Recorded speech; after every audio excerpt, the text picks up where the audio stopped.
To be careful when we face these dangerous wind chills. Our Chase Howell takes a look tonight at the injuries you can suffer when it is this cold, and he's also showing us road conditions that people are facing after this winter storm. So Chase, what are you seeing? Yeah, Scott, as you just said, as temperatures continue to drop tonight, we could see the refreezing of roads. And with that being said, I'm going to have us change over to our street cam. Right now, I'm on 18th, just off of Rule.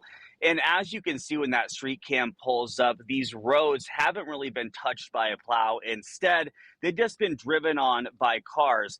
What the problem is with that is it's going to take into basically become a sheet of ice.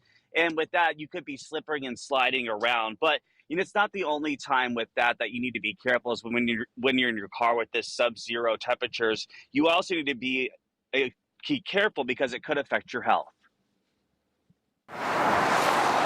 Whether you're heading out to dinner Friday night or out running errands Saturday afternoon, one thing will remain the same. It's going to feel like temperatures are below zero. You can go from getting frostbite over a couple of hours to frostbite in 15, 20 minutes, sometimes even sooner than that. Just last weekend, Eskenazi Hospital says around 20 patients came into its ER suffering from a cold-related injury. Most of them were treated for frostbite.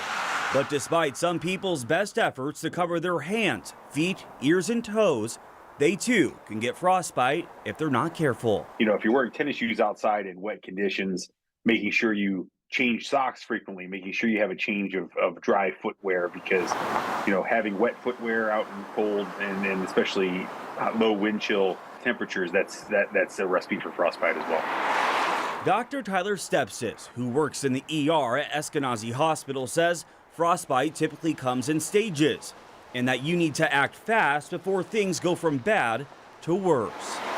Ears, the nose, fingers, toes appear lighter than your normal skin color, and they'll feel numb or tingly, or they just won't feel right. You'll feel a little clumsier in that regard because they just don't work as well.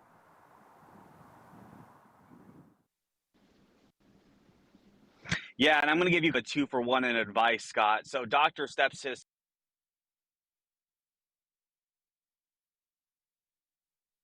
submerge those body parts in warm water. Also, if you are on one of these residential streets or on a side street by chance that haven't been plowed and is kind of like that sheet of compact snow, make sure you're just taking it slow. If the speed limit's 25 miles per hour in the neighborhood, maybe go 15. Just take it slow. You'll get out of the neighborhood as soon as you can. Yep, good advice from Chase Howell reporting live here in Indianapolis tonight. So these cold temperatures mean any slush or snow that are on the roads right now may refreeze. INDOT crews started pre-treating roads yesterday and then clearing the snow overnight. Crews will continue working throughout the weekend. One semi-driver told us, if you're driving this weekend, leave extra room and stay alert. I mean, we've seen all of the pileups that have been on television, and one person slam on their brakes, everybody slams on their brakes, now you got 5 cars. State police tell us they've seen 59 crashes on Indianapolis area interstates. And you can stay weather aware by using our live Doppler 13 weather app. You can use the interactive radar and get the latest advisories. It's a free download and you can get it in the App Store tonight.